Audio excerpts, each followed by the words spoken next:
when you sit with women that are committed to growth, I promise you, sis, the conversations are going to be so different.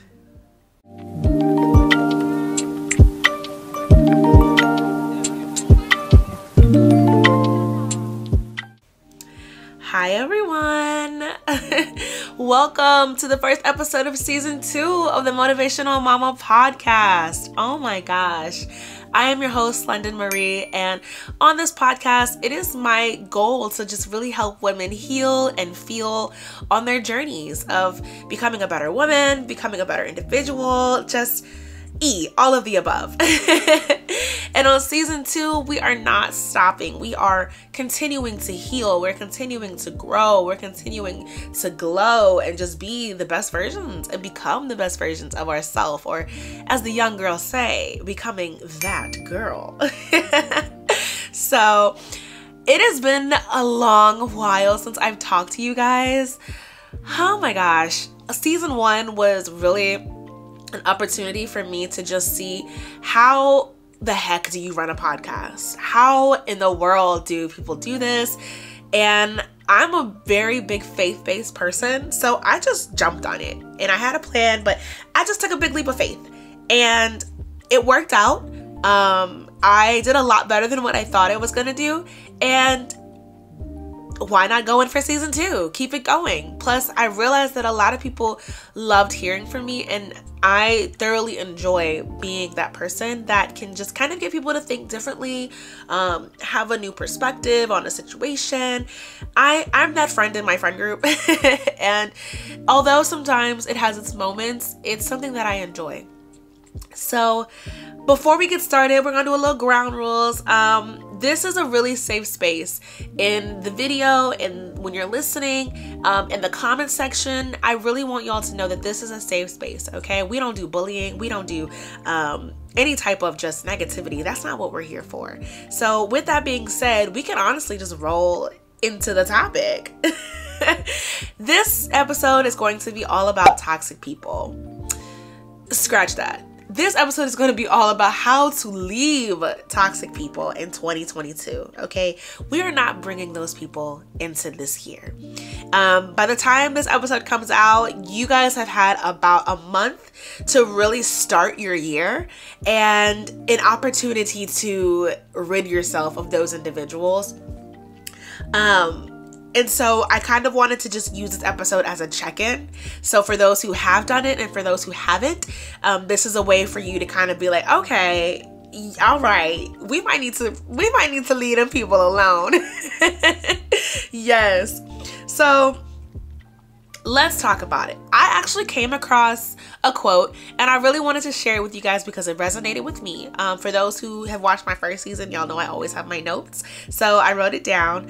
But it says that toxic people make you think you're holding a grudge when you're really holding a boundary. Y'all, I mean, honestly, how many times have we been in a situation where someone has thoroughly made us feel guilty for feeling like, I don't want to do this, I don't want to say this, I don't want to go here, and they truly make you feel like, okay, well, you're lame, you're weak, you're a bad person. And it's like, no, sis, I'm holding myself to a boundary and I'm holding you to it as well. So that's something that I notice a lot of manipulative people, a lot of toxic people. I know we use that word a lot, but that is what they do, is they will make you feel like a boundary is about them. You know, you're punishing me. And it's like, no, sis, my boundary is for me. My boundary is my way to tell you and show you how to treat me. But oftentimes, the people who we are given boundaries to that don't like them take it as a personal attack that they did something wrong. And to some extent, they probably did. But again, the boundary is not about them. Our boundaries are about us, right? So if it sounds like I'm saying surround yourself with people who adhere to your boundaries, it's because I am. Surround yourself with people who respect your boundaries, who enjoy your boundaries, who actually understand where you're coming from. Because a lot of what the lack of accountability that I've seen stems from is just a lack of understanding or a misunderstanding. You know, they don't understand why you have this boundary or where it comes from. And oftentimes we are not obligated to explain ourselves to people. You know, we're not obligated to explain a boundary. We can if we want to, but that's not something that we're required to do. And when we're given boundaries to people who don't necessarily like them, that is what they want, is an explanation. And it's up to you to decide whether you're going to give that to them or not. The best way that I can really explain that point, when I say surround yourself with people that respect your boundaries and appreciate them, is similar to kind of how you cultivate your social media experience. You know, you follow who you like. You follow who makes you feel good. You like posts that you adore. You share things that make you feel good, that make your audience feel good.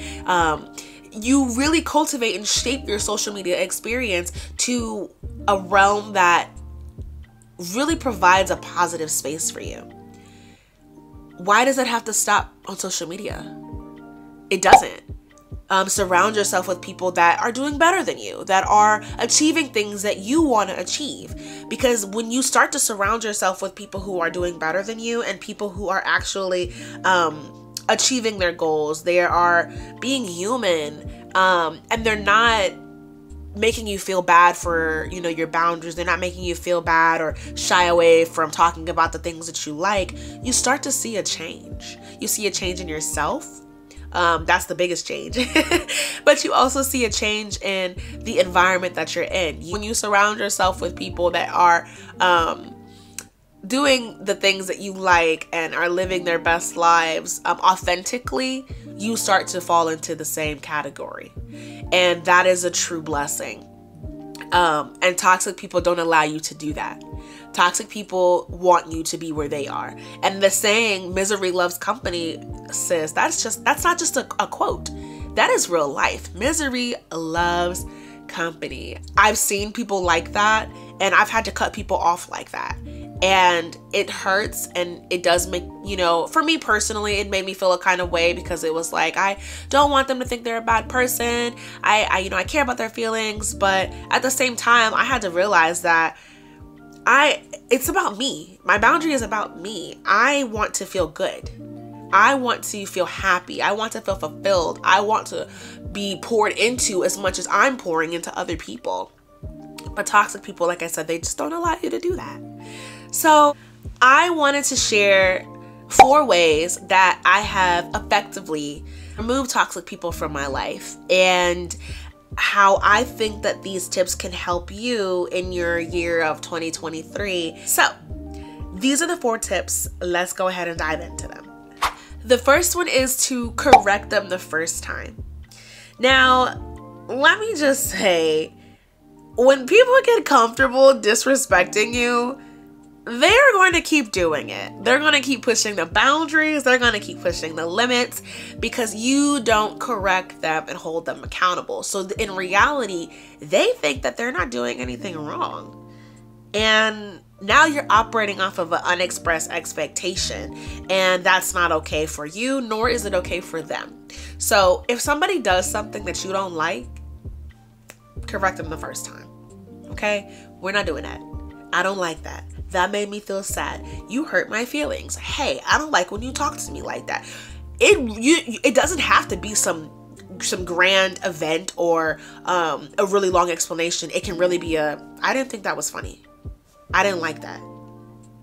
So correct them the first time. Okay?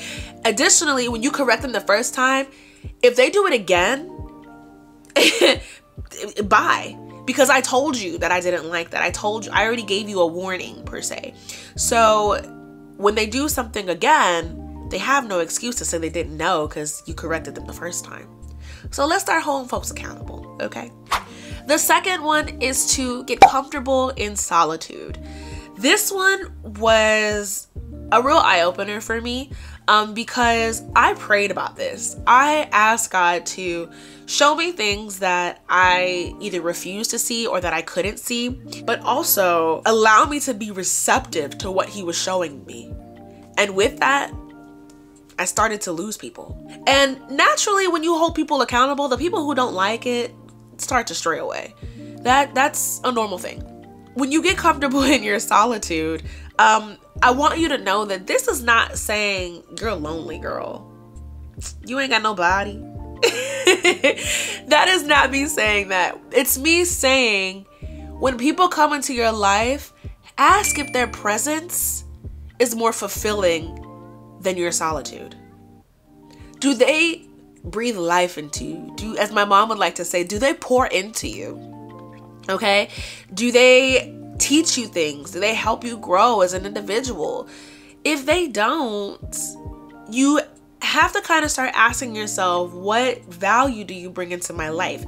I'm 27, and that question is starting to become more and more and more prevalent for me, because when I was younger, it was like, yes, girl, we got friends, girl trip.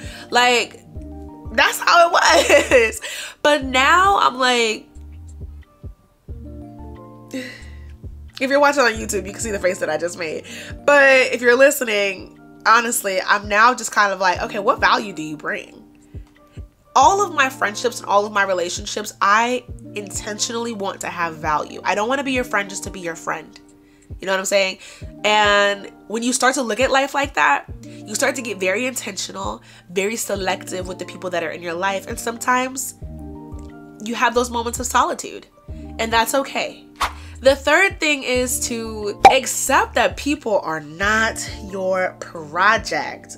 Ooh, lordy, lordy. Oh my gosh. Y'all know the song by K. Michelle that's like, can't build a man. You can't build a man, sis. Okay. That's just an example. But it goes to all people, regardless of gender. You cannot build grown adults. It's not your job to fix them. It's not your job to save them. It's not your job to mold them, to shape them. None of that. It is your job to be a friend. You can help, but you cannot build. When you start to remove the ideology that it is your job to fix people, and I know, sis, being a natural fixer, if you're listening and you are a natural fixer and you find yourself in this position, it is very, very hard, because you want to see people, you want to bring everybody along with you. You want to find the solution. You want to have people, get to where they can go because you see their potential, and that is perfectly fine. But I really need you to recognize that you cannot sacrifice yourself for being a fixer. So one of the solutions that I have found, and I recently came across this I did an emotional intelligence training, and I recently came across this concept of asking powerful questions. And these are questions that are not I would questions or I would statements. These are, have you considered? Have you tried? So when you find yourself in a situation where you're wanting to be a fixer, or you're, word can I use? You find yourself being a fixer, but you find yourself also kind of like romanticizing someone's potential. Remember, is there potential in the room right now? Is there potential in the room? Hello? When you find yourself in those positions, redirect your thoughts and your actions and start to ask those powerful questions to those people and really get them to be in a thought-provoking stage that'll make them come up with the answers. It's not you telling them the answers or saying, I would recommend this, I would do that. Because when you force people to think for themselves, you start to see a different side of individuals, sometimes good and sometimes bad. And that is how you can really pinpoint who really wants to do better and who doesn't.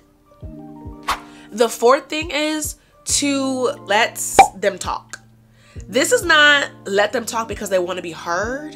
This is let them talk because sometimes you are going to be the villain in someone's story. And it sucks. It sucks to be the villain in someone's story, especially when in real life you were not the villain. But let me just tell you this. Being the villain in someone's story is a very small price to pay for your peace. And I promise you, sis, you have enough money in your emotional bank account to swipe that card and pay that price. I promise you, you do.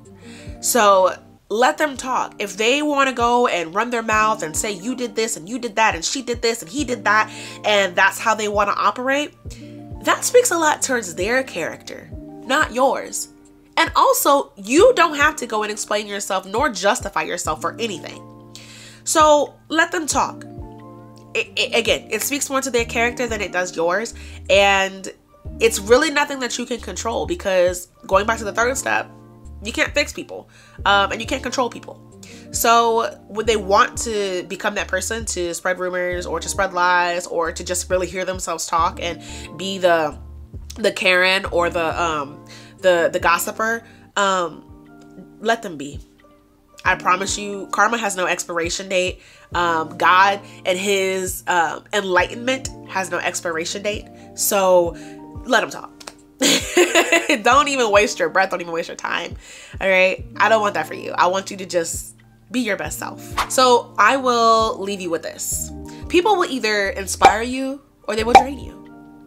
And the choice is yours on what they do to you. If you want people to stop sucking the life out of you, stop giving them the straw. Don't allow them that power. Don't allow them that opportunity to even do that. And the moment you feel it, cut it off. And if you are the person who gives 1, 2, 3 chances, maybe don't give 3, maybe just give 1. Give them the opportunity to fix or remedy whatever it was. But if it continues, cut them off. The choice is yours. And I want you to make the choice that will better your life, that will better your mental, your emotional, your physical state. Okay? We are all about getting better and healing and growing. So with that, that means that sometimes people can't come along with you. And that's okay. That is all for this episode. Thank you guys for tuning in. I really hope you all got something from this as well. Check out the pinned comment in the comment section below and really kind of let's get a conversation going, because I love seeing and listening to y'all in the comment section. I really think that's where the most impactful light bulb moments and conversations happen, in the comment section of these episodes. So let's kind of get something going, all right? So you can find us on Instagram at Motivational Mama Podcast. I'll put the what's that called? The handle. I'll put the handle on the screen so y'all can see it. And I'll also put in the description box as well. So you can just click it and it'll take you right there. And you can listen to us on Apple Podcast as well. So as always, with love and light, your Motivational Mama.